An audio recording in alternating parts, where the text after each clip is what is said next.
Rahul Gandhi Colombia के दौरे पर हैं और उन्होंने कहा है कि आरएसएस और बीजेपी जैसे जो संस्थान है ये कायरता।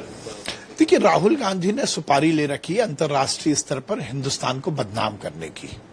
दुनिया के सबसे बड़े लोकतंत्र में विपक्ष के नेता की कुर्सी पर बैठा हुआ व्यक्ति यदि इतनी बचपने वाली बात, इतनी मैच्योरिटी वाली बात करता है तो हम सबको शर्म आती है।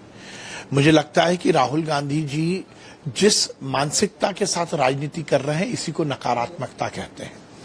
इस देश में भारतीय जनता पार्टी और राष्ट्रीय स्वयंसेवक संघ ने इस देश के निर्माण में जो काम किया है उसके बारे में किसी के सर्टिफिकेट की जरूरत नहीं है।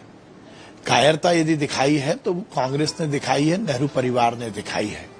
2 दिन पहले ही चिदम्बरम जी ने क्या कहा कि 26/11 का जब हमला हुआ था उस समय ये कहा गया था कि पाकिस्तान पर अटैक करो, पर पाकिस्तान पर अटैक नहीं किया गया।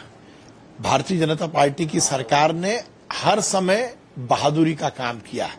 इस देश में राजनीतिक इच्छा शक्ति को दिखाते हुए इस देश के मान और सम्मान को बढ़ाने का काम किया है। और राष्ट्रीय स्वयंसेवक संघ जैसे राष्ट्रभक्त और वीरतापूर्ण संगठन के बारे में राहुल गांधी को बोलने का अधिकार भी नहीं है। मुझे लगता है कि इस तरह अंतर्राष्ट्रीय स्तर पर जाकर हर समय हिंदुस्तान के बारे में गलत फहमी पैदा करवाना ये राहुल गांधी जी की आदत हो गई है। मुझे लगता है कि उनको कहीं ना कहीं गंभीरता लानी चाहिए। उन्होंने लोकतंत्र पे भी कमेंट किया है और कहा है कि जिस तरीके से भारत में लोकतंत्र है ये खतरनाक तरीके से चल रहा है, हमें इसको रोकना है, अदरवाइज जैसा चाइना में चल रहा है ऐसा हो जाएगा। मुझे लगता है कि ये बात वो हिंदुस्तान में क्यों नहीं कहते, बाहर जाकर क्यों कहते हैं? आश्चर्य होता है, उनको शर्म नहीं आती हिंदुस्तान का मान और सम्मान विदेश की धरती पर जाकर गिराने में?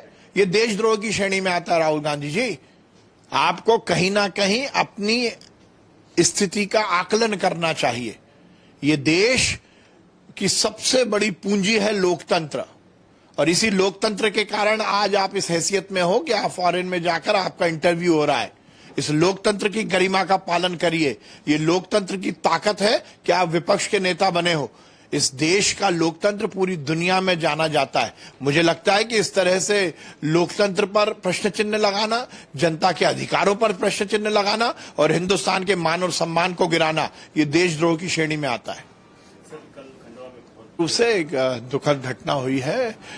माननीय मुख्यमंत्री जी ने तुरंत रेस्क्यू के आदेश दिए हैं और मुझे लगता है कि ये एक बड़ी दुखद घटना है और मैं सभी के प्रति संवेदना व्यक्त करता हूँ। अगर आप ये वीडियो YouTube पर देख रहे हैं तो हमारे चैनल को सब्सक्राइब करें और बेल आइकन को दबाना ना भूलें। अगर आप Facebook पर ये वीडियो देख रहे हैं तो हमारे पेज को लाइक करें।